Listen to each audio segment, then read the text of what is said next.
बहुत साल पहले जब टेक्नोलॉजी इतनी डेवलप नहीं थी तो शेयर्स को फिजिकल फॉर्म में ट्रेड किया जाता था। मतलब अगर किसी को शेयर्स बाय या सेल करने होते थे तो उसे एक्सचेंज जाकर के शेयर को बाय या सेल करना पड़ता था, और शेयर्स को बाय करने पर एक फिजिकल डॉक्यूमेंट देते थे जिसे शेयर सर्टिफिकेट कहते थे। इस तरह से शेयर्स को बाय या सेल करने के कुछ डिसएडवांटेजेस थे, जैसे टाइम कंज्यूमिंग प्रोसेस। इस प्रोसेस में शेयर्स को बायर तक ट्रांसफर होने में कई हफ्तों लग जाते थे।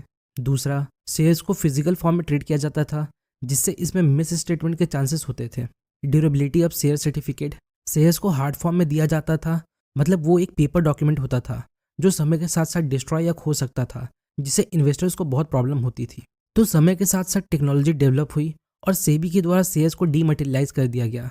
तो शेयर एक फिजिकल डॉक्यूमेंट होता है जो मटेरियलाइज फॉर्म में होता था। तो डीमटेरियलाइज का मतलब किसी मटेरियलाइज चीज को किसी और फॉर्म में कन्वर्ट कर देना। तो शेयर को इलेक्ट्रॉनिक फॉर्म में कन्वर्ट कर दिया गया। अब ये डीमटेरियलाइज शेयर जहाँ इलेक्ट्रॉनिक फॉर्म में स्टोर होते हैं उसे हम डीमेट अकाउंट कहते हैं।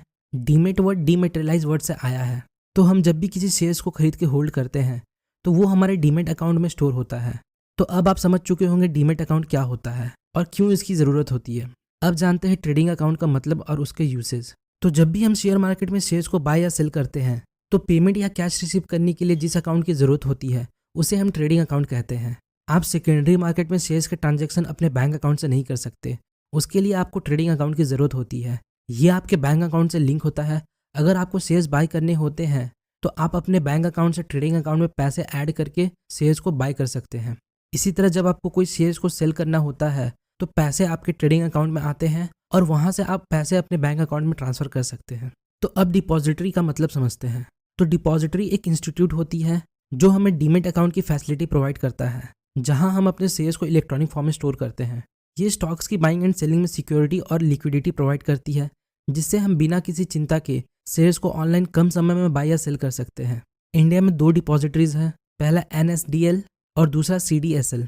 तो डिपॉजिटरी पार्टिसिपेंट्स क्या होते हैं? डिपॉजिटरी पार्टिसिपेंट डिपॉजिटरी के एजेंट होते हैं जो इन्वेस्टर और डिपॉजिटरी के बीच मीडिएटर का काम करती है। इंडिया में कई डिपॉजिटरी पार्टिसिपेंट है, जैसे angel one, Zerodha, Upstox, share Khan, HDFC bank security इत्यादि। और भी कई डिपॉजिटरी पार्टिसिपेंट हैं इंडिया में। तो आप जब भी इनमें से किसी भी डिपॉजिटरी पार्टिसिपेंट के पास अपना अकाउंट ओपन करते हो, ये आपको एक डीमेट और ट्रेडिंग अकाउंट खोल कर देते हैं NSDL या CDSL में, जहां आप अपने शेयर्स को इलेक्ट्रॉनिक फॉर्म में रख सकते हैं। तो होपफुली गाइस आपको इस वीडियो से थोड़ी इन्फॉर्मेशन मिली होगी। आज के लिए इतना ही, मिलते हैं नेक्स्ट वीडियो में। तब तक के लिए बेस्ट ऑफ लक फॉर